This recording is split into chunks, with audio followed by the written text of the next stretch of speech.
I feel like I should just end everything. Like, I should... Oh, right. Yeah, we won't be able to do the conclusion until after start from Bay. So, yeah. Alright, so let's get back from here. So, we have those two areas. Those are the only two things left, is these two. Where the fuck? Okay. Let's get the Tomatabaka again.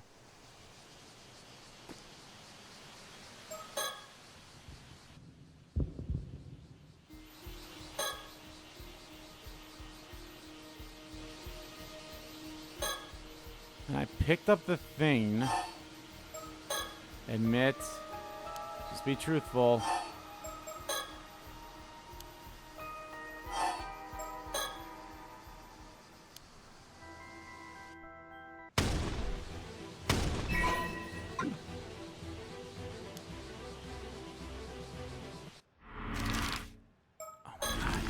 I might have to just straight up...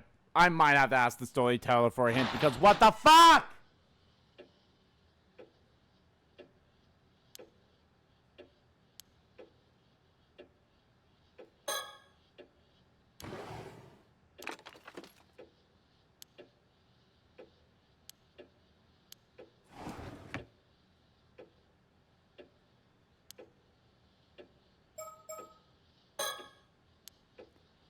I might need a hint. I might fucking need a hint. Let me try to think here, though.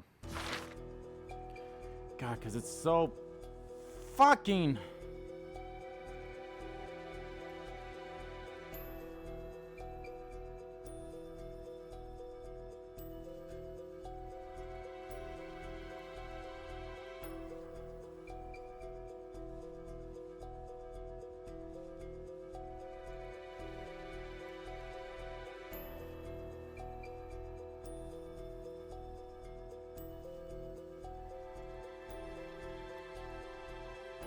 Okay.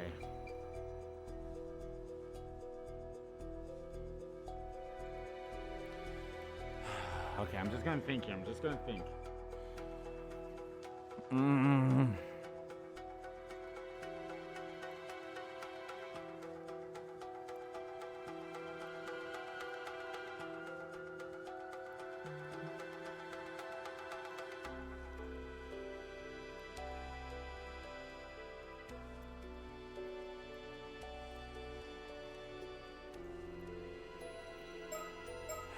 Okay, let's start here again.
That's what it was, the surrounding.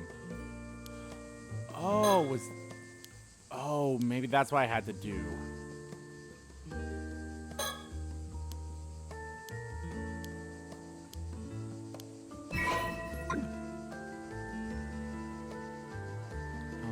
Now the song's fine.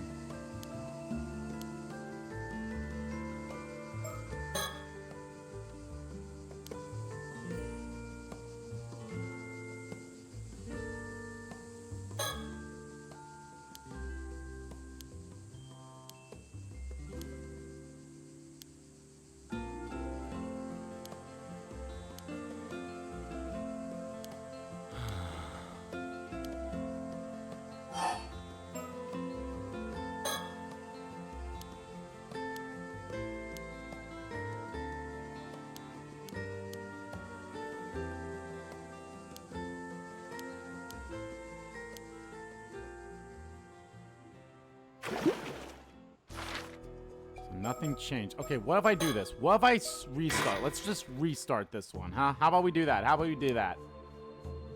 Oh! There we go. I met with Yuza and told him that I heard from Suyu and Mishiki that we need him to come to the community hall to lift the curse of the raging waves. Oh, and that's... No, this happened before.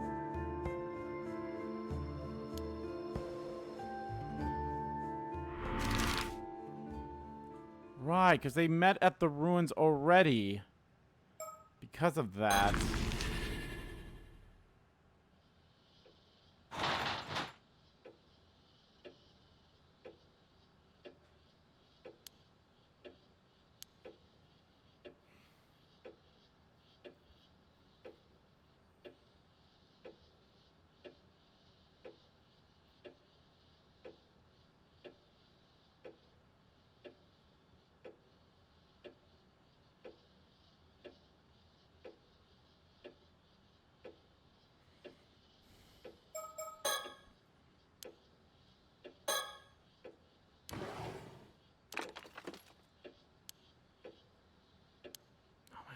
God.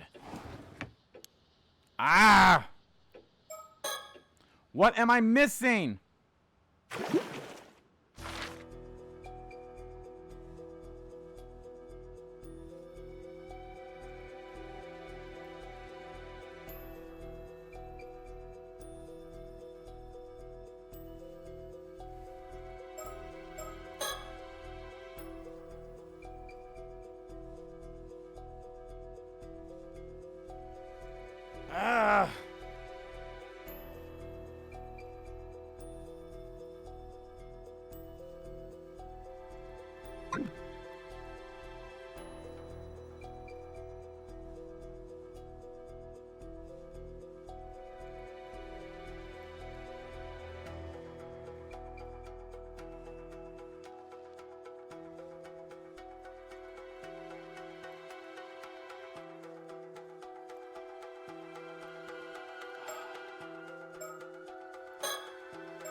Let me restart this.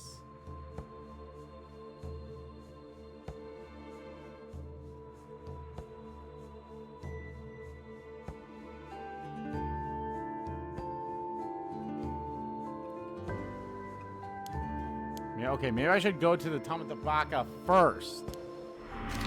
Okay, so let's go to the lighthouse. I mean, that shouldn't really matter, but do it again.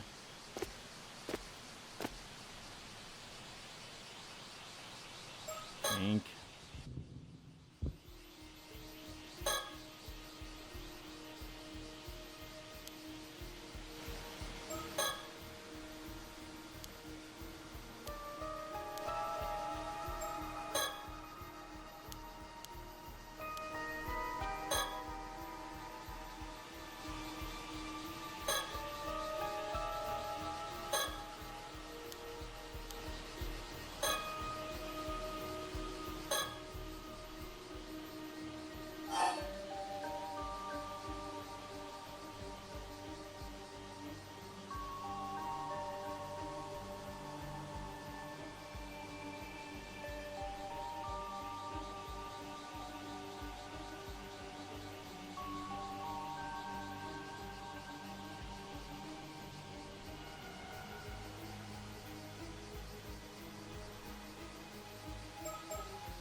Admit. Please. Tell the truth.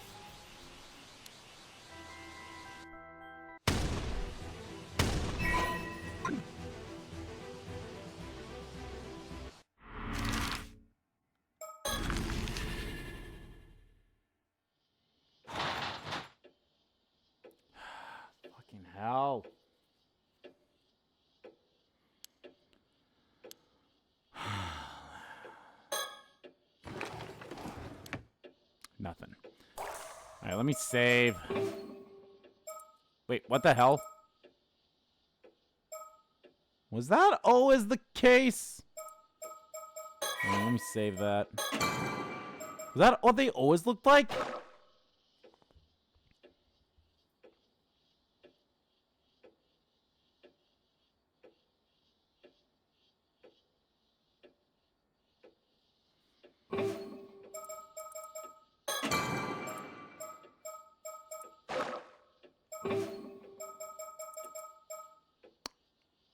Huh? What the hell?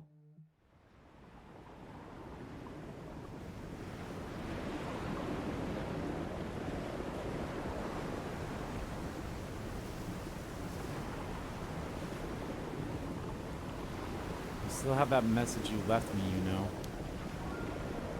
Wait, you do? It must have dried up ages ago. The thoughts I wove into it should have faded, too. Surely you can't hear the message anymore. Yep, can't hear a word. Doesn't matter. It's an important memento. And part of you as well. It's enough for me to treasure it. Oh, come on. You're going to make me blush. I was really happy when you shared this with me all that time ago. Well, you know. Can't just show myself in front of anyone, can I? Ah, memories. Is there really no way to hear the message again after it's dried up? We found a way to return it to the environment of the eternal world.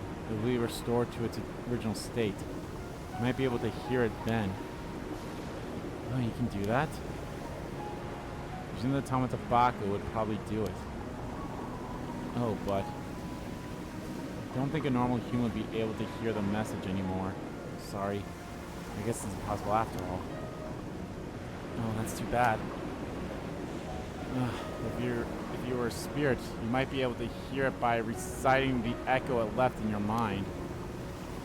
Wait, won't I have to be dead for that? That's a no-go then.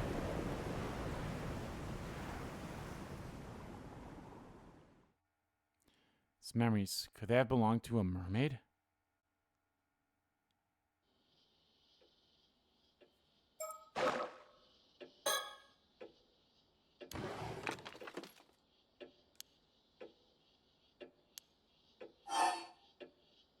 Put it in the Tamatabako. There we go. Maybe something will happen if I put this in the Tamatabako.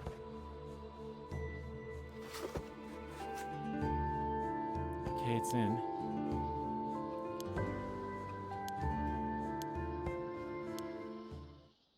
Nothing happened. Darn. Wait longer. Let's wait a little longer. Nope, still nothing. Okay, I don't think anything's gonna happen, so maybe I should take it out now. But that's probably what I should do.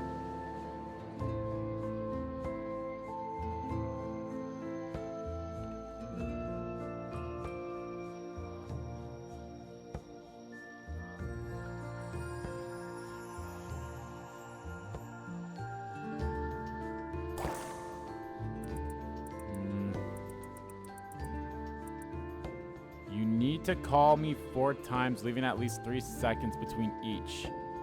Wait, what? Hello, Mare, can you hear me?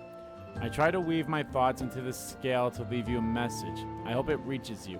Listen, I come up with a secret signal for when you need to call me. From now on, if you don't use the signal, I won't respond, so be careful.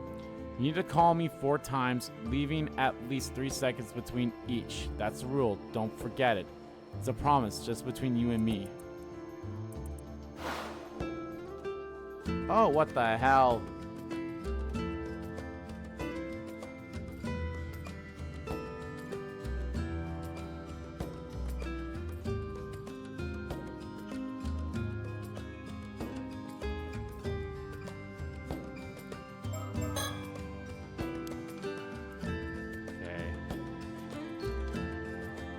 Yep, I've looked this up, by the way. Alright, I'm going to save. Saving in a different slot. I'll save right here.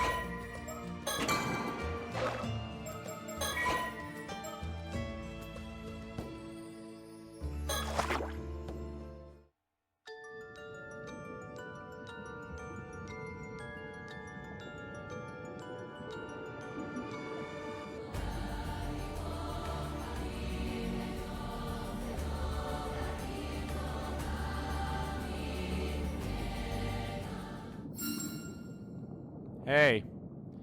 Oh, you know that signal, do you? That signal is extremely important to me. I won't allow just anyone to use it. Least of all on some childish whim. So first, I have to be sure. Who are you? Okay. Who am I?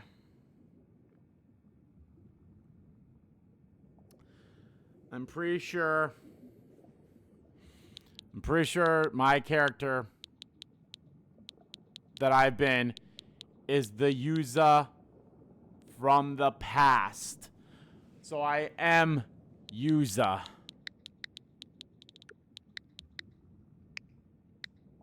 No, motherfucker. Huh. Yuza. So you do know. Allow me to welcome you, Yuza Minakuchi. Or rather, Yuza Minakuchi's severed consciousness.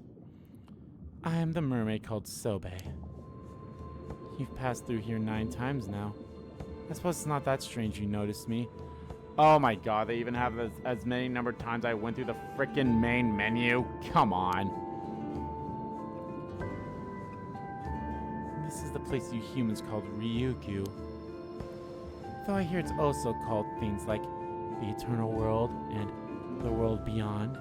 Feel free to call it what you like. Whatever the name, it's one of the many worlds that souls of the departed move on to afterlife. Well, I suppose that's not entirely accurate. The space we're in now serves more as its boundary than anything else. There's something I always thought to talk to you about. Something I have to talk to you about, if we ever happen to meet. Though I never thought you'd come seek me out like this, in the form you are now. But it seems you have your own reasons for doing so. You wish to speak with me, yes? So, what should I talk about first? What do you mean by boundary? How to explain? This is a space that connects the 2 worlds you can travel between. The world the living Yuza Minakuchi inhabits, and the world that you, a severed portion of Yuza Minakuchi's consciousness, usually exists in. As a spirit, you will always pass through this space when traveling to the world of the living. Normally, something like this would be unthinkable, if not impossible. But it seems you've something of an exception. You're something of an exception. Is there anything else? Mom. You're asking if Miri and I were friends. I'm only going to say this once. You might be Mari's son, but I won't stand for you intruding upon our relationship. The relationship Mari and I had can't be described by so simply a word as friends. This isn't the only world that souls of the dead journey to afterlife, you know. Their number's immeasurable. There are worlds beyond counting. Mari's soul has gone somewhere far, far away. Even here in Ryukyu, I won't be able to see her again. So don't ask me anymore. Leave me to my memories of her. Is there anything else? What happened on the day of the disaster? Yes, of course, you'd want to know about that. I do owe you an explanation for what happened back then. 5 years ago, on the day of the calamity struck. Let's get this out of the way first. I was indeed the one who made you an 800-year immortal. But if you've come here looking for a way to regain your humanity, I'm sorry, but there's no longer possible. Even as a mermaid, there's nothing I can do. You, or rather, the Yuzu Minakuchi of the mortal world, are now bound to live out the remaining 795 years of your life there, neither aging nor dying. Nothing can reverse this now. Now then, let me tell you what happened on that day 5 years ago, and about the years leading up to it.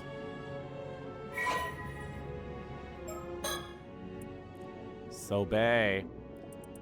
Mari and Sobe. After becoming unable to return to Ryugu, Sobe had ceased to show herself on the surface, even before members of the Samakawa line. However, upon noticing the 400 years had passed since the sinking of Taishima, she cautiously attempted contact with the current generation's inheritor of a family duty, a woman by the name of Mari Samakawa. In the past, any human she encountered had either treated her as an object of worship or sought her flesh. Perhaps as a result, she immediately sensed something was different about Mare, who treated her in a friendly manner from the moment of their meeting and promised to do all she could to return her to Ryugu. There was no pretense in Mari's bearings, and her attitude with speaking to Sobe was casual and lighthearted. Gradually, Sobe began to open up to her. After some time, they agreed on the secret signal and began meeting superstitiously, growing closer the more they learned about each other. A strange sense of trust came to blossom between them, on transcending the boundaries of their respective species. Mari had originally resolved to remain single and never start a family of her own in order to devote herself entirely to her duty with Sobe. However, Sobe strongly opposed this, saying that Mari's life here would continue even when she was gone, so Mari should not deny herself a possible future of her own family. She had seen how happy one of her former compatriots had been upon finding love, and believed Mari deserved to know such joys as well if she wished to. Mari seemed unbothered at the thought, but said that she would consider if someone suitable ended up coming along. However, that moment came sooner than expected. Upon moving to Kameshima, she met the love of her life, Yuza Minakuchi. Sobe was delighted for Mari and offered her heartfelt congratulations upon hearing of their marriage. While she did not understand the joy of having a family herself, she was gratified to see Mari so happy. It was Mari's constant wish to be able to introduce her beloved family to her dearest friend, but was forbidden to reveal the existence of mermaids to anyone, even her husband and child. Eventually, the two reached a compromise. Sobe said she would meet them when the time came for her to return to Ryugu, reasoning that there would be no harm in revealing herself to such a short space of time. This agreement became a cherished promise between them. Thus did the years continue to pass, Mari's son growing all the while until the day of the Kameshima Southern Sea disaster. In the days leading up to the disaster, a strange rumbling could be heard coming from the sea. Sobe took this as a sign that the storm caused by the curse of the raging waves was approaching, and she and Mari mistakenly concluded that this meant the seal of the Ryugu's entrance would soon be lifted. Although the timing was earlier than expected, the two were overcome with excitement at the thought that Sobe could finally fulfill her long-held dream of returning home and couldn't bring herself to doubt the signs. But the reason why it was rumbling was because Mashigi was there, that's why. Even if the storm were to come while they were on sea, Mari could use the bronze mirror to suppress it, allowing Sobe to pass through the entrance to Ryugu alone. Resolved that this was where they would part ways, the two spent the final night together talking until the sun rose. On the day their plan would be put to action, Mari took Suku and Yuza to the bay on the boat to introduce them to Sobe as promised. Although pained by having to part with Sobe, she was buoyed by the thought that she would now be able to devote herself fully to motherhood and her family that had always protected her without reservation. Sobe, meanwhile, was secretly trailing them from the seabed. Disliking the sound of propellers, she was unable to get close to the boat as it was moving. The storm that suddenly broke out around them far exceeded all expectations. Even the bronze mirror was not able to calm it, and the sea churned and roiled around them as if the heavens themselves were unleashing their wrath. A small fishing boat carrying the Mikazuchi's family began to take on water, and it was not long before it started to sink. Sobe immediately rushed to their aid, reaching them just as they had fitted Yuza with a life buoy and gotten him off the boat. The couple still clung desperately to the sinking boat as it was tossing about in the waves. Upon seeing Sobe, Tsukasa's reaction was surprisingly composed. Whether Ore resolved to meet his fate or just mellowed by nature, his first response after Mari introduced her was to greet her cheerfully, thanking her for keeping Mari company and expressing surprise that Mari's faraway friend had turned out to not be human. Sobe, however, had no time for pleasantries. Consumed only by the thought of getting them to safety, she tried to carry them all from the boat, but even a single person proved to be almost too much for her. Naturally, she also lacked the strength needed to tow the boat out of danger. Even her nature as a mermaid wasn't enough to allow her to save someone precious to her when it mattered most. Filled with distress of her own powerlessness, Sobe was overcome with a sense of despair. Frantic, she tried to take only Mari with her in a bid to escape the sinking boat, but Mari rebuffed her attempt. She had no intention of being the only one saved. Instead, she and Tusuke pleaded with Sobe to help Yuza, saying that his survival meant more to them than anything else. Sobe could not understand. She refused to. She had prepared herself to bid farewell to Mari, but parting like this was too painful for her to bear. Mari, for her part, continued apologizing to Sobe despite the looming threat of her own death. Concerned for her friend's safety and feeling deep regret for being unable to see Sobe back home. It was more than Sobe could stand. That moment, Sobe's innermost feelings came into sharp relief. Part of her deep down resented Yuza and Tosuke for all her being. She was happy as long as she had Mari, but Mari had her family to love as well. And yet it was Sobe herself who had wished for Mari to find happiness by starting a family of her own. Overwhelmed by unfamiliar emotions of conflict and self-loathing, she found herself unable to think clearly. Smiling as she clung to the sinking boat, half submerged in seawater, Mari thanked Sobe for her friendship and told her that the days they had spent together had been some of her happiest. Sobe was devastated. Every part of her rejected the entire situation. She didn't want to hear Mari bid farewell to her like this. She didn't want to part with Mari at all. She wanted to grab hold of her friend and carry her away to safety by force if necessary. Even returning home to Ryukyu no longer mattered her as much as this. She couldn't ignore Mari's plea for her to save her son. Wrenching herself away from the sinking boat, Sobe headed to rescue Yuza, all the while resenting the boy for the tremendous love that Mari bore him. The 800-year immortal. When she found Yuza, he had been caught up in a whirlpool and was barely clinging to life. Sobe caught herself feeling almost satisfied at the sight, thinking that it served him right. If it hadn't been for Yuza, she could have saved Mari. But Mari's pleas for her to save Yuza and her only wish was for him to survive echoes in Sobe's mind. Next moment, she dragged the dying Yuza out of the whirlpool and, pulling a piece of her own tail, forcibly fed it to him. Whether the emotions driving her to this point were a desire to fulfill Mari's wish or hatred toward Yuza, even Sobe herself couldn't say. After carrying Yuza out of the reach of the storm, Sobe immediately went to rescue Mari. She finally found her after 3 long days of searching, but her efforts had been in vain. Mari's body was already cold. Once someone had died, it was beyond even a mermaid's power to bring them back. Sobe clung to Mari's body and wept. Never again would she hear Mari's voice calling her name. She laid Mari's body to rest on the seabed and, hiding herself beside it, spent her days mourning, lost in the depths of despair. Several years later, the entrance to Ryukyu was unsealed, and Sobe, now with no remaining attachments to the mortal world, made to return home by herself. Before doing so, she met with Mari's sister, thinking to reclaim the mermaid's relic from her. However, put off by the woman's blatant avarice, she found herself unable to muster any interest in her, and ultimately returned without reclaiming the relic, despite knowing full well the misfortune it could bring. Looking back now, what I did to you was wrong. It was an extreme situation, yes, but I must have been mad to even consider it. Every time I remember, I would wonder what on earth I was thinking. How could I have done something so cruel to the son Mari loved so much? Even though nothing that happened was your fault. I don't expect you to forgive me, but let me at least say this. I'm sorry. I would do anything within my power to ease your burden. There's something you can do. What? You want a piece of my flesh? But why? I suppose it's not impossible. You could bring it back to the mortal world using the relic I left there. Normally this would be forbidden, but I suppose I was the cause of all this. Maybe it counts as an attempt at making amends, if nothing else. There, it's done. I'll send it to the other side. You'll be able to take it from the box there. The mermaid flesh has been transferred to the Tamatabako. The current holder of the box may claim it as their own from the evening of August 7th. It seems you've done everything you came to do. Then this is where we part ways.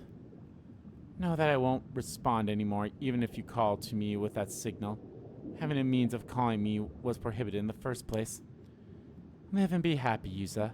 For Mari's sake. For all the years she never got to see. Be sure to tell him that when you return to him in the mortal world. That's crazy. Oh my god, we also seems like nothing's changed. Let me put it back on the shelf where it belongs.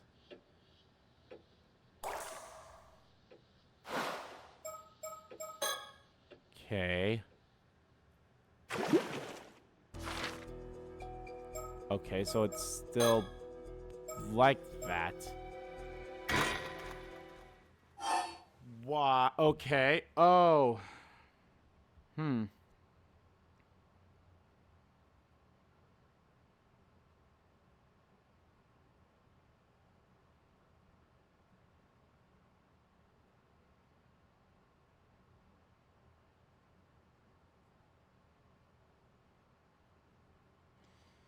So, hold on. I have it now in the box.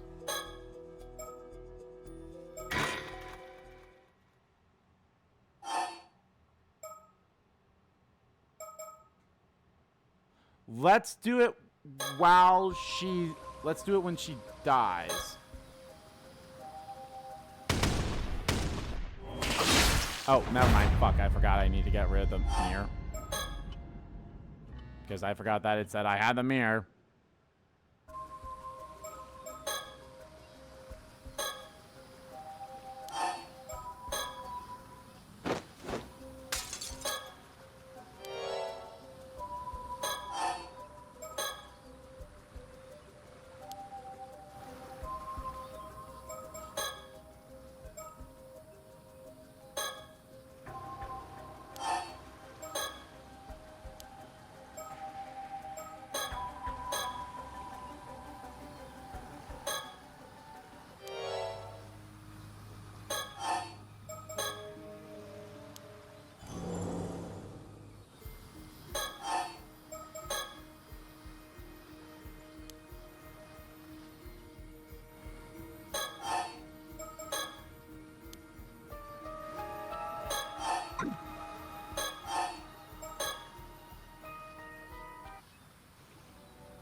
Do.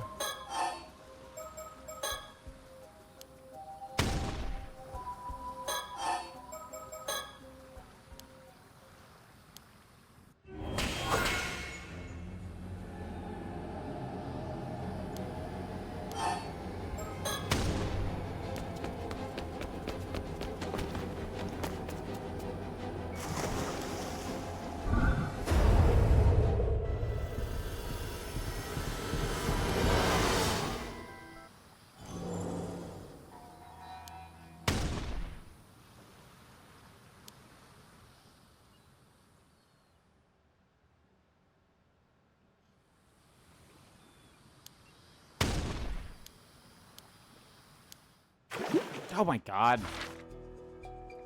Alright, let me just look it up. Fucking hell.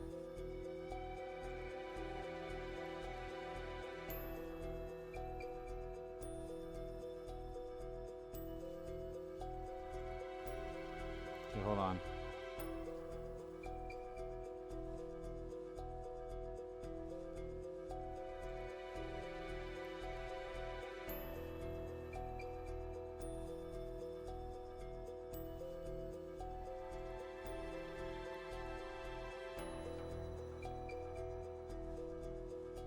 Okay, now let's resume here with him keeping the box then. Maybe that's will help with that. I don't know.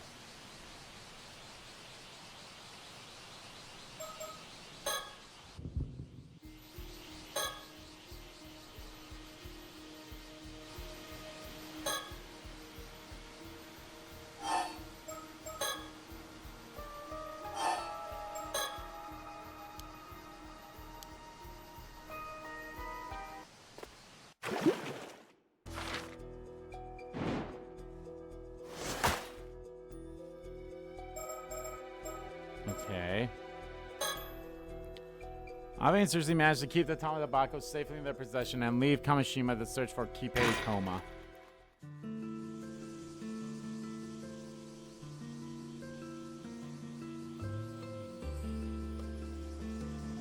And so Cersei and Abe made their way back to Toba in search of Kipei Koma. Who are you talking to?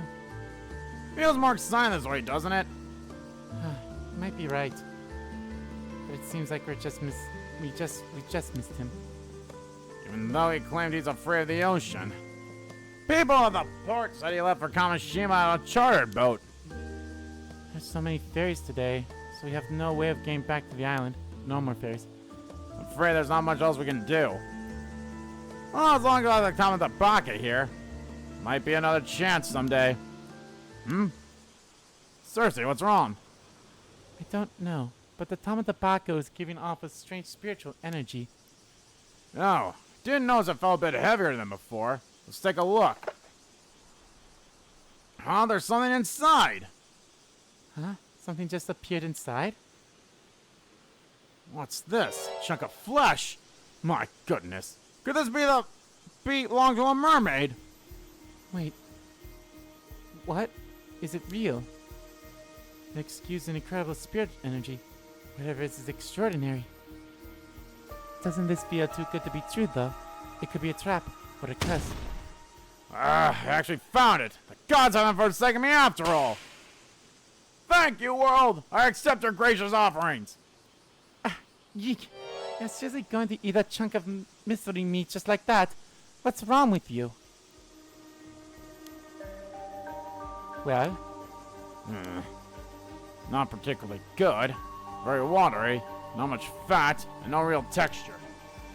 It's not too fishy, so fried Mineray style, it might not be half bad. That's all well and good, but I wasn't asking about the taste. I'm not planning on trying any. How do you feel? Is immortality setting in? I don't feel any different. Want me to stab you or something? Well, slow down! What if it doesn't work? I just suffer a painfully skewering for nothing. Yeah, well, I'm pretty sure painful things will still hurt you even when you're immortal. As far as I understand, an immortal body won't regenerate unless you're fatally wounded. In that case, I must politely decline. I'm not the biggest fan of pain, you see. Anyway, I'm sure I'll find out if it worked one day. And the fact that we had a hold of the Tama Tabaka was already worth the trip. As long as you're happy, that's all that matters. And that concludes Abe and Cersei's exciting Ishishima adventure. Thanks for reading, everyone. He's narrating again. Well now, I suppose you'll be going back to the U.S. What about you, Cersei? I think I'll keep exploring the Key region for a little while longer. I was thinking of paying a visit to Kumano Gongen. Yeah, that was the deity of the Kumano region, right? That's the one. Actually, it's a collective term for the deities enshrined in the 3 grand shrines known as the Kumano Sanzan. Okay. So we got that.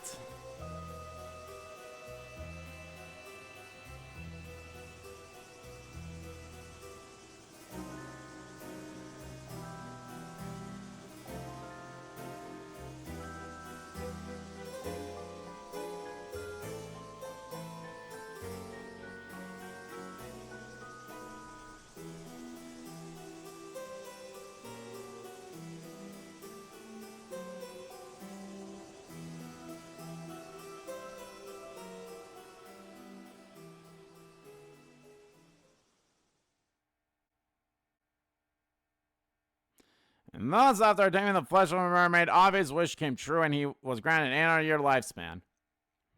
However, soon after, Abe was detained at the airport by the Paranormal Affairs Bureau under suspicion of murdering Kuko Tsutsu with a curse. It was mangled half-fish remains of Kuko Tsutsu washed ashore on the coast of Toba that brought the crime to light. Abe fought back fiercely, yelling, demanding he get a lawyer and saying he refused to talk. Did everything he could to avoid conviction. In the end, the case never went to court. However, citing the rule that 800-year immortals must be sealed away, a decision was made. From that day on, Arvin Barnum, the cheerful fantasy novelist, was never seen in public again.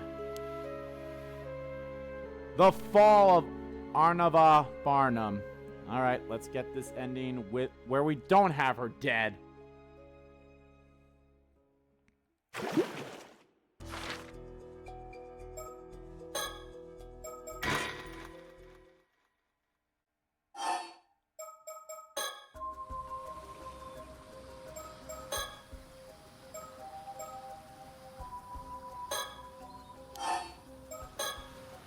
Throw it away, throw it away.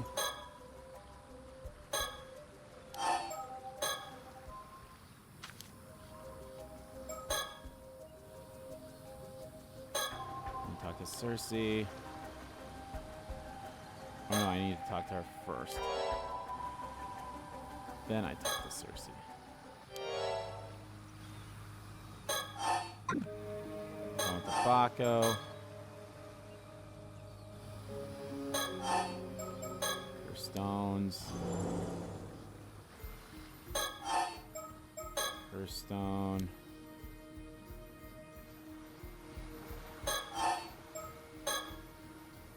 Baco.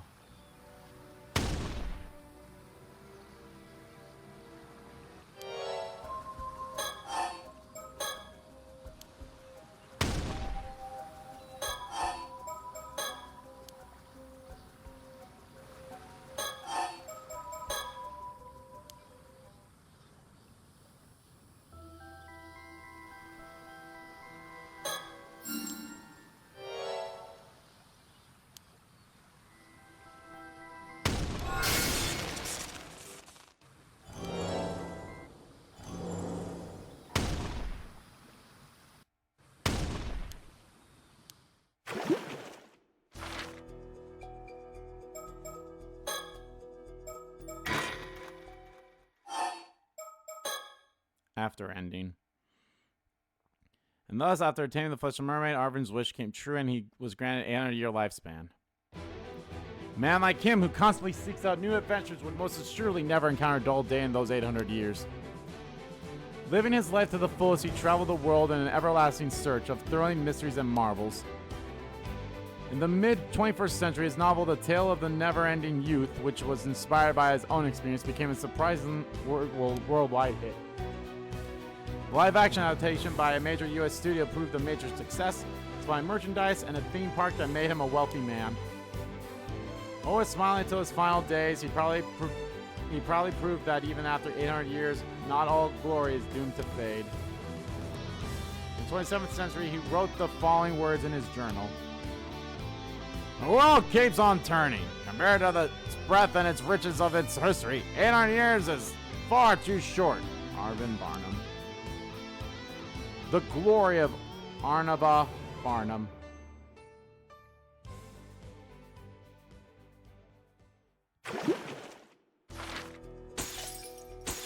Okay, good. So that also smashed that one too. Okay, so now, if I get the Tomatabaka here...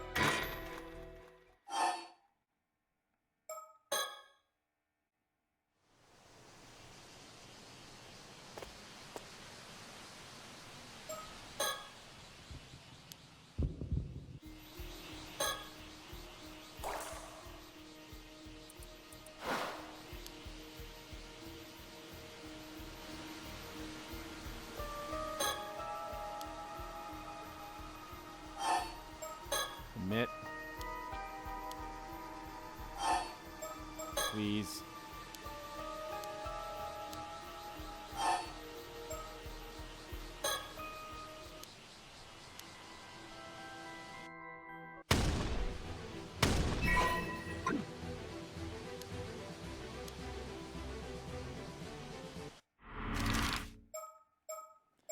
I just come here and just...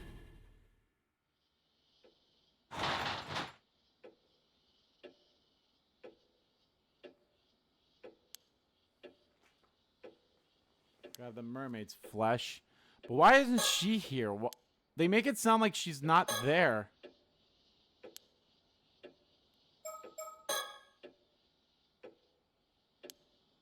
Scale didn't do anything, damn.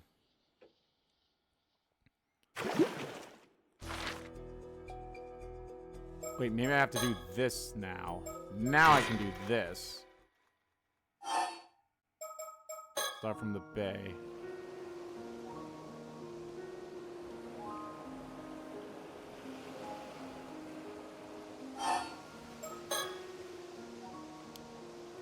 Actually, she's gonna be okay.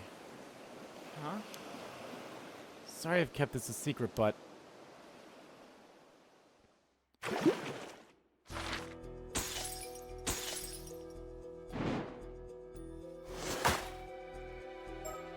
An eternal conclusion. Yuza Minakuchi has done everything he must do. All that's left is to see it to the end.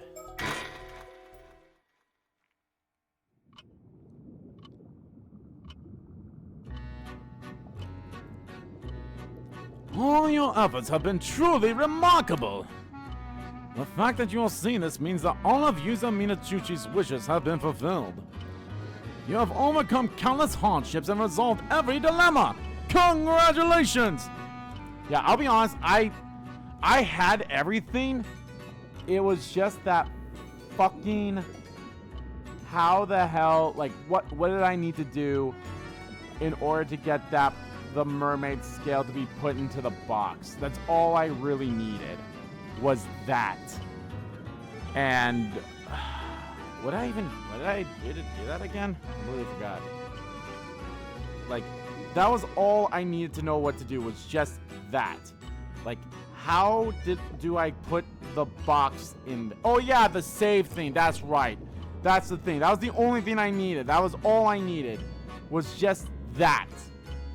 Now then, as you may be confused as to what exactly has transpired, please allow me to explain. Yuza Minakuchi's true objective was to attain the flesh of a mermaid. This was to fulfill his oath of making Sato Shinomori immortal again before her immediate demise, that they might live 800 more years together. However, who could have expected multiple curses to strike Kameshima at the very same time? Yes, I'm referring to the curse of the raging waves, born 4 centuries ago, and the curse of Tomoshiki, which had built up over 800 years. While such calamities would appear to offer naught but misfortune, as luck would have it, these curses were blessings in disguise. They led Yuza Minakuchi down a path that would otherwise not have been possible. One could very well call it a miracle. The key to all this was, of course, your efforts. Now I shall describe each pivotal event of the story in its order of occurrence. One fateful day, August 7th, Yuza Minakuchi went diving and searched Kameshima for leads to find mermaids. However, that night, Kipe Ikoma sent Kukosutsu as an assassin to cause the tragedy of Kameshima, thereby allowing him to capture Sato. This shifted Yuza Minakuchi's priorities away from his search for mermaid flesh, as he is tragically killed and his mission ends in failure. It would seem that fulfilling his wishes was never in the cards, and he instead met with a terrible fate, so he's explained the first ending. However, the consciousness lingering within his severed head witnessed something inexplicable. It was the sight of his 800-year immortal body regenerating a new head. Okay, so we get to know what happened with the head, this thing. So we are that consciousness. That's what I figured. Like, we're that consciousness. With that, a new mind, complete with all memories intact, formed inside the regenerated head of the resurrected Yuza Minakuchi. The severed head then disappeared, yet the consciousness that remained within it did not return to his body. Rather, it became a spirit that crossed over to the afterlife, what some might call the eternal world. Thus was another consciousness separated from Yuza Minakuchi's primary body form. And that separated consciousness was you. You once asked, who am I? But am I assume the answer has now become clear? This separate consciousness of Yuza Minakuchi remained in the eternal world despite the firm resolve it held. growing ever more anguish over his failure without knowing what had occurred afterwards. It deeply desired to find a way to return to its past self and explain the situation before this failure could take place. So it found its way to the boundary between the mortal world and the world beyond. The boundary. That is to say, it found its way here, to Ryugu. This is the place you laid eyes upon at the very beginning. This is where your duty began. The fact that this place just so happens to be where the mermaids reside turned out to be a stroke of luck. But because you would lose all memory of this fact once you pass through the gate into the mortal worlds,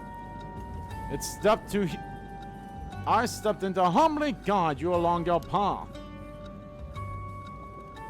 Then, as a spirit, you encountered Yuza Minakuchi during this dive to the bottom of the sea. Because you resemble a phenomenon known as the Tomakazuki, you are referred to as such. Needless to say, you are not a Tomakazuki.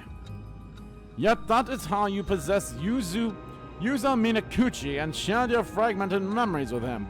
Even so, it was not enough. In your spirit form, you had the ability to use the story chart and travel across space and time to possess other individuals. You entered the minds and memories of various people, jumping between each in turn as you earnestly sought to realize your goals. And that is how things progress behind the scenes during the story. You have fulfilled your role and will now return to the world from whence you came.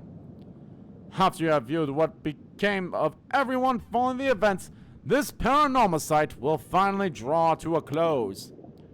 Thank you very much for your diligent attention. Damn. This was so good. August 31st, 1980. Oh, so you decided to accept your inheritance, but you're going to university first? Uh-huh. The wheels are in motion for me to take over the family business after studying real hard at university. Your whole life must be undergoing some major changes. Are you managing okay? You don't have too much on your plate? Actually, about that. Get this. Turns out my ma used to be a certified public accountant. I had no idea. Anyway, the plan's for ma to manage all the assets while I'm studying on my butt off. She was apparently waiting like a hawk for the moment to swoop in and make sure you got everything coming to you. I don't know if I should call her cunning, but Tsukasa's mom sure knows how to get things done. That's wild. Oh, that reminds me. There was something I want to ask you, Azami. Hmm? You mentioned wanting to ask Tsukasa out the other day, so how did that go? How'd that go? Oh, Sato! You're seriously gonna ask that right in front of everybody? Jeez. I mean, I guess it's fine since I already asked her. That could have ruined everything. Wait, you did? Why did all this go down? I couldn't help myself. I've been dying to know. I had to ask even if it messed up your mojo. Sure, something else, Sato. Now, if you need answers that bad, you should ask Tsukasa. So, what'd you say, Tsukasa? How did you ask? Where was it? Tell us already. You're way too invasive, Miss Encyclopedia. You know how things are with me right now? The truth is, I haven't given him an answer yet. Oh, but at least it's not an outright rejection. How long are you going to make him wait? I gotta do some soul searching to figure out how I feel. I need everything settled down, so around 4 or 5 years. How long? You're gonna keep leading the poor guy along all that time? Right? And the top thing's off, she asked for my help in the meantime. Your help? Yep. I want to take over old man Wakamura. I want to take over for old man Wakamura and have Kameshima the best place it can be.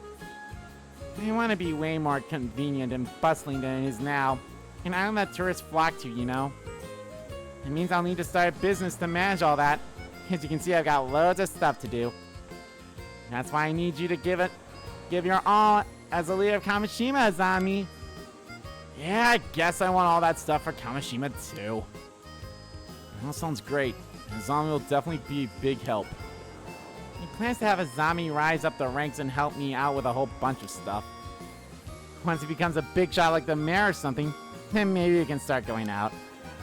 What? That'll take way too long. I'll be an old geezer by then.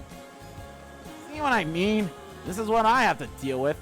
Seems like that cunningness runs in the family. We've got something to strive for now. Good luck with that. Quit in your belly, Azami. We're doing this for Sato and Yuza too, you know. Yeah, I know. We talked it all over before. Huh? What do you mean you're doing it for us? Let's just say we were surprised when we heard about you guys the other night. But how you became an immortal yourself 5 years ago? Yeah? By that stage, you'd secretly gotten your hands on some mermaid flesh for Sato. And now Sato's become immortal for the second time. And the fact that you guys have decided to stay together for the next 800 years was a lot to swallow all at once. Yeah, sorry for dropping such a big bombshell on you guys. Also, to be precise, we're going to be together for the next 795 years. Well, that's 5 years when you got centuries. 5 years is a long time. Yeah, he's right. And we're going to discuss the idea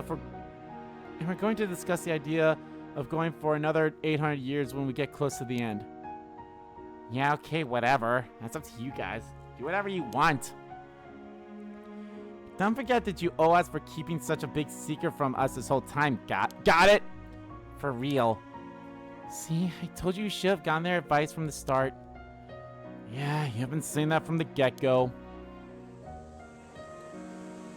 I know you said you'd live on the down low in Kameshima because it's a whole other thing if people found out about you two, but people eventually start getting suspicious. Even if you try to lead normal lives, what are you going to do then? Well, we kind of assumed it would all work out somehow. It's true. We haven't really thought about that at all. We figured as such. That's why we're going to protect the two of you. Huh? We'll make some rules on the island so no one will get suspicious of you no matter how long you choose to live. I mean, it's going to take some time to put our plan to action, but I'm sure we'll be calling the shots around here by the time people start thinking there's something fishy going on with you guys. I was thinking we could build a shrine for you two that live up in the mountains. Oh, a shrine? That sounds incredible. You can say gods are enshrined there so people shouldn't go near without permission. And I'll make sure the descendants of the Komio family are protectors of that shrine all the way down the family line, so they'll always protect you. Some Akama family managed to pass down their legend for 400 years, so I bet my family can handle a shrine for 800 years or so. That's so thoughtful, but I feel kind of bad for making you guys worry so much, not to mention several generations of your family. It's totally fine. Don't mention it. Nothing makes me happier than seeing you and Sato together like this.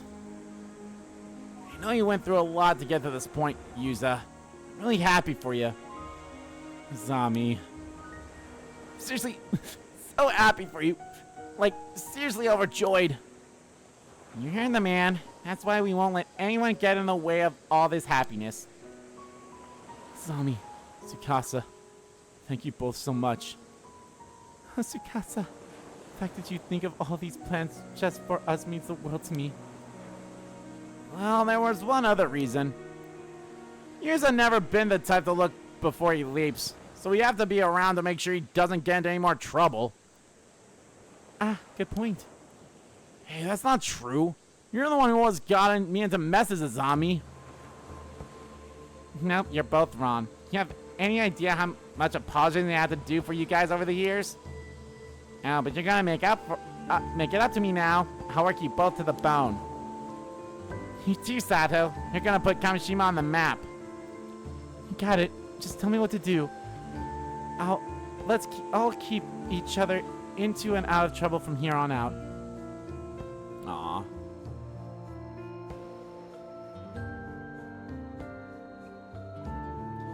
There's a legend in Kameshima. There's a story passed down through the generations about two gods in the guise of a young man and a young woman. They would often leave their shrine disguised as ordinary humans and happily stroll through the town. On occasion, they would sneak off the island and travel around the country before returning home. People of the island would stop and give a small bow whenever they came across the couple and silently watch as they went on their way. No one knew from whence the pair had come. The history was shrouded in mystery. But it's said that this mischievous, playful, and intimidating, immediately harmonious couple would always look upon one each other with pure joy. There was apparently only one enveloper rule concerning the pair. One must never sneak up and startle them from behind. Oh, that's actually kind of cute. Several decades after those events, the country has seen 2 new emperors reign, and people with any detailed knowledge of those fateful days have grown few and far between. Now, the Kameshima ruins of Kameshima have become a sacred place for lovers, with couples flocking to it to strengthen their bonds. On this day, the young visitors who happen to come see the sights spot a young man and a young woman together on the roof of the Kameshima ruins, gazing happily out to the sea. Aww.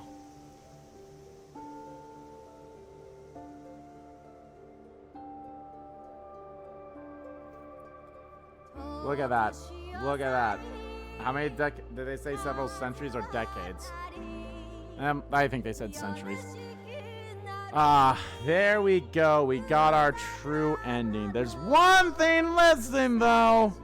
Still need to get 38, unless that's in there now.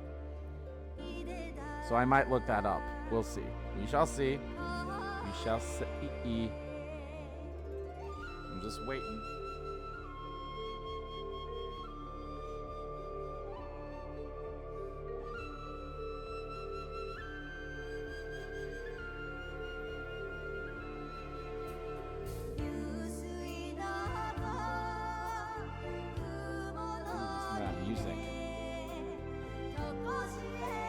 Yep, it's a different kind of credits because this is our true ending.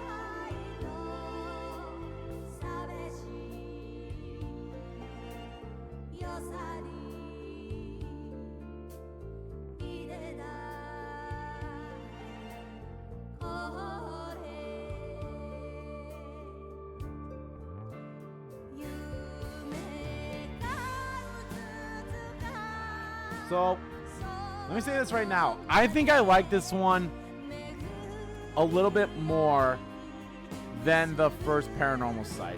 Don't get me wrong, the first one's really, really good.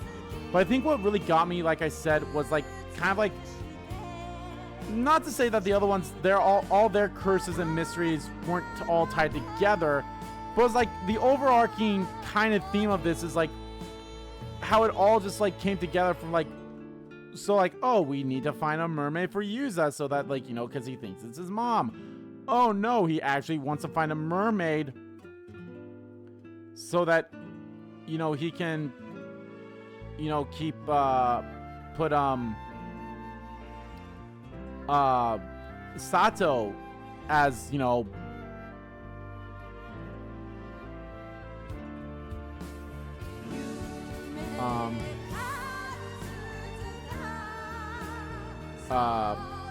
have Sato stay alive so they can be together for 800 years, and then now they're like, yeah, we're trying to just keep that going because why not?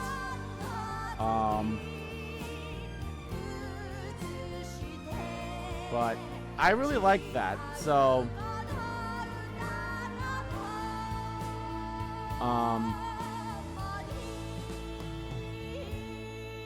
but I really like this game. It's so good. I think this is what? I think this was a part or two more than part or two more than the first game, which I'm a-okay with that. But I still like this game. I think this game is fantastic. It's great in so many ways. It's so kind of funny, like how I kind of figured I guess that's one thing, even though it's not bad. But the fact that I like kind of solved these mysteries beforehand, even though like granted they gave you hints, the one thing was just that fucking mermaid. The one of like, how the hell do I get the mermaid? How am I able to put the mermaid scale in there? The save file, I'm like, ugh. I guess I never just looked at the load screen. That's the one thing I never figured out, was that. But all in all, I did enjoy this a lot. I think like all the mysteries behind it was really good, and this game, like the fact that this game exists is incredible to me. Like, I love the first game a lot. Oh, and then so you go. It's so cute about, like, you know, I noticed that too in that, like, that summer themes. Like, huh, that's kind of crazy that, you know, they have that about, like, you know, they kind of look to get at each other like that. It's like, oh, that's kind of cute. But I never put that two and two together. But now, like, the fact that, like, that's what they were promoting kind of like the whole time was that. Now I understand. This is great. So, oh, there we go. File 38. Thank you for playing our game until the very end. As a token of our appreciation, we have some special information to share with you. About Sorcerer Sugen Gamiyoto. According to the results of the investigation conducted by the Paranormal Affairs Bureau, the original Sugen Gamiyoto retired following last year's incident involving the 7 mysteries of Hanjo. A young man with exceptional potent spirit sense has since taken her place. That's what I thought. I was like, wait a minute, wasn't that the name of what's-her-face? Although the second Sugen Gamiyoto has thus far focused on using his powerful abilities to solidify his social standing, his true purpose seems to be searching for a diviner by the name of Io Tokoro, who is said to be responsible for teaching the art of curses and other supernatural techniques to a certain ordinary woman. We look forward to the day we can meet again in another Paranormasight. Sincerely yours, Nagagoshi.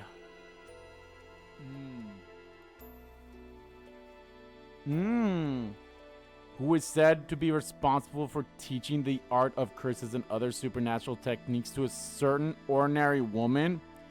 Is that supposed to be talking about what's her name from the first game? That last sentence has me super excited. We look forward to the day we can meet again in another Paranormasight. Ow! I am so looking forward to another one of these games.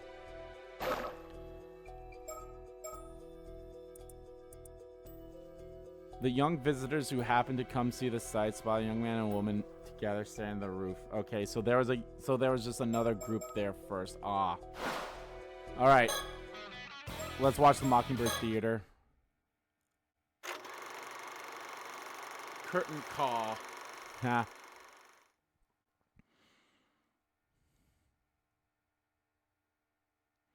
Well, looks like the sun's shown its big, bright mug. Guess it's time then. Time to head to school. This little bird is tit for tat, a rough and rumble first year of Avis Academy. His multiple acts of wanton, feather-plucking violence finally earned him a suspension that ended just yesterday. Any further trouble, roughhousing, Chauncey, or otherwise is bound to spell his expulsion. Will tit for tat be able to rein in his short-tempered belligerence enough to make it to school without incident? Tit for tat, just in time. Here to give my tunes a listen. Well, if it isn't Blue Cruise, the best belter on the beach. I love to stay and listen, but I got a whole tail feather today. No fear, I'll only take a minute of your time to hear my latest tunes. Freshly hatched too, what do you say? New beats, you say? Now this I got here. Come on then, pour all your soul out for me.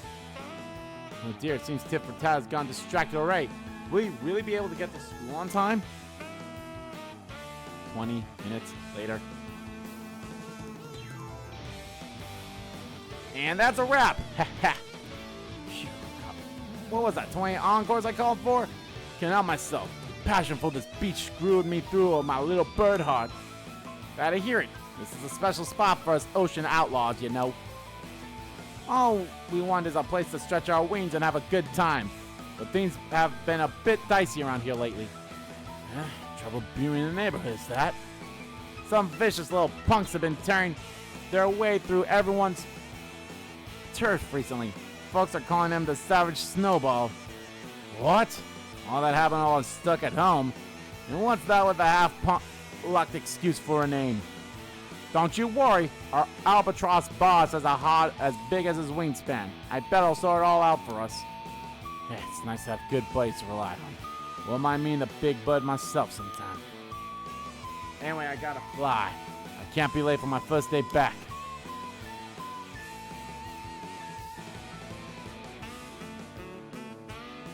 Seems Tit for Tat's finally on the road to school. His early rise means that he still has time to spare, but the clock is ticking. Good morning, Tit for Tat. Looks like your suspension's finally over, eh? Whoever's in tunneling telly from the next door. What's got you here so early? Practicing your festival dance? Not for a festival, silly. We're the step dancing stars, the bamboo breakers, and this pedestrian zone is our stage. Don't blame me when the other members get mad at you if you keep getting it wrong on purpose like that. Hold it right there. These perfectly synchronized shouts. It's the twin leaders of the bamboo breakers, the jiving javas. So the punk thinks, okay. So the punk thinks he can get away with calling our slick steps a festival dance, eh? Bet he thinks he can churn his way out with this adorable baby face. But he knows what's up. Lovable looks cut as deep as my talon. Damn straight, the three of us together would be unstoppable. We'd be unstoppable. A trio of pure preciousness. We'd take the streets by storm. The world would be our eggshell. We'd get the sticker treatment of our dreams, and then... I love this music that's playing. Tit for Tat, we challenge you to a dance-off. And if we win, you have to join the Bamboo Breakers. I can't deny the strength of your passion. Get ready to kick up your heels. You've got yourself a dance-off. You featherbrains were talking so much the text box couldn't keep up. Who said you could run your beaks like that, huh? You want to fight? You got one. Hope you're ready to be turned into pillow stuffing, punks. Tit for Tat, you stop that right now. Can't afford to be late today, right? Leave these two to me and get to school. You're one tough bud, Tut and Tail. But I appreciate you knocking some sense into me. I'll pay you back for this, I swear. Sure thing. Let's go eat those pellets everyone's been talking about later. Wait, what about our sticker debut? Our hero suffered quite the holdup, but luckily no feathers end up flying in the end. Now the school gates are straight ahead. Will he make it through them before the bell tolls? Tit for Tat, you're finally here. Little Blue, you've been waiting here for me this whole time. No, I knew you were my best bud for a reason. You're seriously kind of close, though. Don't tell me you slept in on your first day back. Nope, got up with the sun like a good early bud. Just had to go through a whole song and dance on the way, that's all. Just because you were an early bird doesn't mean you had time to spend catching worms, man. Yeah, no time for worms today. Did sneak on a few bugs along the way, though. Snap. Took about 20 minutes, but I got them all up. Might as well have gone for the worms at that rate. Anyway, let's get through the gates before they close. Come on! I've had up with these crests with these bird shifts. We're selling who the biggest bird in the block is right here, right now. What's this all about? No, of all the birds. It's the leader of the Ocean Outlaws, the charismatic cruiser, Albatross Boss, and leader of the Rebels Roost, the Ashen Assassin, Dawn Heron. Why are those two neighborhood big shots squaring off over pecking order in front of our school? And right in the middle of our turf. Tit for Tat's gonna burst a gasket. Oh man, he's quivering with rage already. It's only a matter of time before he blows. Yeah, only pulling a flipper, mate. Don't worry, I'm just gonna have a little talk with him. What? You wanna talk things out? I hear that Albatross Boss is the understanding type. And besides, if I made feathers fly here, I wouldn't be able to flock together with my chums in the brutal beaks anymore.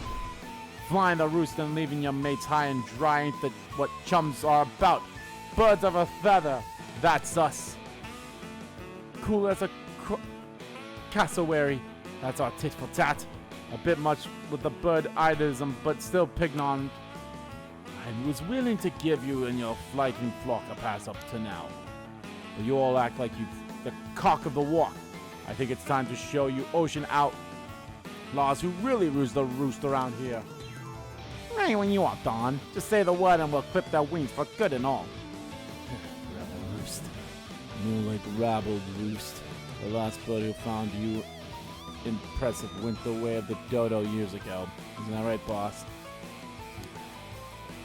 Hey, you lot. How about you clear out and go squawk at each other somewhere else? You're disrupting classes. Who's this little puffball? Go back to your nest and hide in the eggshell, fledgling. Puffball? Fledgling? Got a problem with long-tailed tits, do ya? Well, this bush's had enough of your shit. Oh man, his temper's as short as ever. He snapped like a twig with too much weight on it. Yeah, I'll tear your feathers and decorate my nest with them. You'll make a plucked parrot look pretty by the time I'm done with you. 20 minutes later. Nice.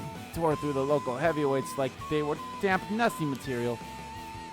It looks like it ended up too quickly to cause an uproar. Come on, let's go before the teachers notice. There's some serious moves back there. Not that I expect anything less from the savage snowball himself. Yeah? What's that you just called me now? The savage snowball. Man, I wish I had a cool nickname like that too. Who are you calling a snowball, punk? You're flying off the handle again! And so Tit for Tat's legendary rampage began. It lasted until, well, after the school day had ended. You up laying him a full-fledged expulsion from Avis Academy. The end. Alright, that was funny as fuck. But yeah, so who did we not see? We didn't really see these guys. Or these two. Or these guys. Or any of these guys. So we didn't see everyone, but that's fine. But no, I really do like this game. I think this game is really good. It might actually be better than the first one for me. And I think it is. But I really do love it. And I think it's great. It's fantastic. It has a lot of good moments in it. I really love I love the diving minigame that was a part of it. I also love the fact that there was something with everyone here. Like, yeah, Yuza and Sato both are immortals, which is fine. Yumiko being a mermaid is very interesting, and Arvin, Arvin just being a normal dude. I still think him and Cersei are probably still my favorite. They're probably still my favorite characters of that. So, yeah, it's really great. I kind of like how it's split into kind of two different timelines here. So you have the one where shit hits the fan, and then you have this one where things are fantastic. This is the true endings and everything. And it's just great. I love it. So, yeah, I think with that, guys, that is going to do it for this game. I loved it a lot. And again, the fact that we had a second Paranormasight game is wonderful. And I really hope they continue this. This could be this is the kind of game that I think Square Enix needs. This is the kind of series that's hey, it's not a big series. I don't think it costs a lot of resources and anything. They sell this game for $25. They sold this game for $25. I believe the first one was only $20 when it first came out, and this one was $25. This is definitely the kind of series that Square Enix needs to kind of help them get back into a good grace period. Capcom, was focusing on their big stuff, so now they can kind of focus on some small stuff too. And this can kind of help with them too. Square Enix is doing stuff with, Dragon Quest. They'll always have Final Fantasy 14. They're now releasing the Final Fantasy 7 remakes onto everything else. So stuff like that is going to help them so that it can help on the big stuff. But this right here is also going to help with it too. And I think having this as a continued series by them, is this actually by Square Enix or is it just published by them? I can't quite remember. Either way, if it helps give some revenue to Square Enix, that I'm all for that, because that'd be very good. And of course, if this gives a lot more, like, if this brings over more Nagagoshi stuff, I would love that, because he's apparently has done a lot of visual novel games in the past, and that's very, like, they've all been good and all kind of like have this like supernatural feel to them like this. So I really love that. Again, that line, we look forward to the day we can meet again in another Paranormasight. I really, really hope there's another one, and especially with Io Tokokoro. I don't remember that from the first game at all, but if that is tied to what's her name, search for a diviner by the name of Io Tokoro, that would be great, because I would love, there's nothing like, there's no one else in here, right? No, there isn't. Okay. But I really like that, you know, just having everything about this is fantastic, and it's really good. Again, this is the kind of stuff that I think is needed, and I love it. I love it so much.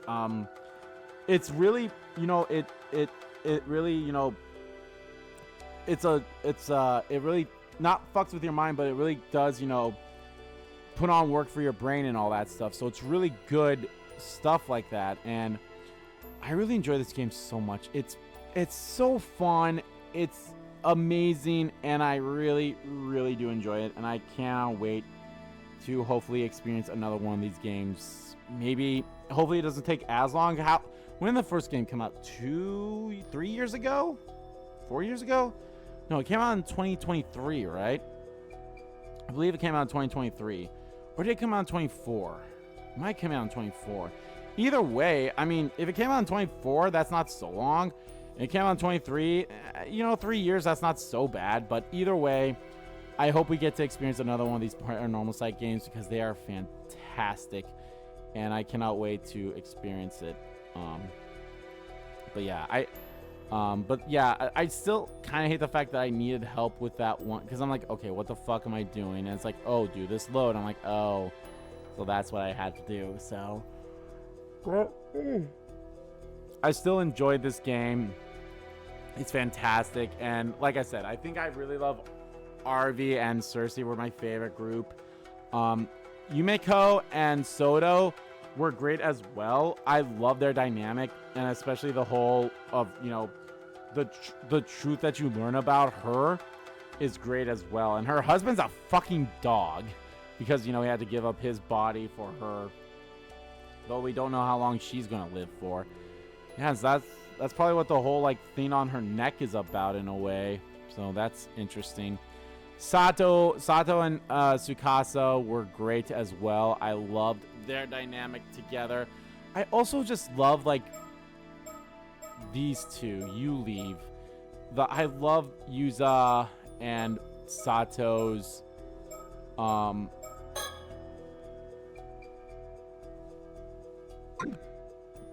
I just love that, you know, they had such a good, that their relationship bloomed into what it was. So I think it was great, and how it all, you know, came up. And yeah, it's one of those things where everyone kind of got a happy ending in this one. I think like in the first game, unfortunately, the one character's fiance died, and I believe he was the one we were playing as. I can't quite remember. It was something similar to that, where we were playing as a character in the game. Like, that's what was going on. We were playing as a character that was introduced in the game and such. So I'm very looking forward to this. And if they can, like, if they haven't ported the first game, they probably will not port this one, but it would be really nice if they did port this to, you know, other stuff too. I mean, it's already on Steam and Switch, so it's not that big of a deal. Like, Steam's already the biggest thing, but, you know, they have it on PlayStation or Xbox. You know, get more eyes on it. Hell, put as a big collection for like $50. I would 100% buy this game again. Buy these games again if they were available on PlayStation. I would surely do that. But yeah, that is it, guys. That's gonna do it for this series and everything of Paranormasight The Mermaid's Curse. Thank you all so much for watching this video, guys. If you liked the video, please give that like button a click and comment down below, check about the video, didn't like about the video, and let me know, guys, what do you think of everything. It all came to a close. It was great, and I really did enjoy this game so much. It was fun, and I can't wait to see what's next. I really can't, and I hope we do get something more from this, and even some of his old stuff too. Like I would love to play more of these kinds of games and by this developer and by this creator as a whole. So I'm really looking forward to this. This is a strong contender for Game of the Year, I will say. I'm 100% going to say that right now. It's a very strong contender. What has all come out so far? Resident Evil 9 just came out recently, which, by the way, spoiler alert, that's the next series. Pragmata is going to be coming out soon. We'll have Blade Zero or Phantom Blade Zero. We have a lot of stuff coming out this year. Could be another good year for video games. So yeah, very looking forward to it. But yeah, this is already a strong contender. This is already a strong contender, and this could very well be a top 5 game for me for sure. And this could definitely be a number 1 for me. But yeah, I cannot wait to see anything else from them because it's great, and I cannot wait. So here's hoping more comes out. Hopefully, you know, I feel like it still wasn't enough. It still wasn't a lot, but it being, God, I think Paranormasight was actually only in the first Paranormasight was only shown in the Japanese Nintendo Direct when it first came out, and then this one came out in like the first Direct of this year, and it was like literally the first or second thing that they showed in that Direct, and everyone's like, what the fuck is this about? And I feel like it kind of did open eyes to a lot of people about it, and like, hey, play the first game. The first game's only $5, you know. So, and I have seen a lot of people being like, so I saw the first Paranormasight, and yeah, it's a good game, and I'm definitely looking forward to the second one. So I've seen a lot of that too, and you know, content creators, I know Nico B is definitely a big one of those guys that like obviously helped out with this series as well, which is fantastic because he's really great. Obviously I watched his series of the first game. I did have the first game bought, and I was like, it was one of those things like, should I make it into a series or not? And then I did make it into a series, and I'm glad I did because these games are fantastic. And even though I don't get as much views as he does, even like having one person watching this series is like, hey, that's great. And hey, if it also helps them decide to buy this game, that's even wonderful too. So, but all right, yeah. So, but yeah, guys, let me know what you thought of everything and such. And as always, guys, hit the subscribe button so you don't miss a beat, and subscribe to the main channel too. That's in the description below, as well as follow me on Twitter. Both my main Twitter, the RPG King Kid Twitter, are in there too. Thank you. So I already said what I'm saying. I'm playing next is Resident Evil 9 Requiem. I'm very excited to play that because I've been hearing nothing but good things about it, so I'm very looking forward to that as well. So yeah, thank you all again so much for watching, and I'll see you all next time.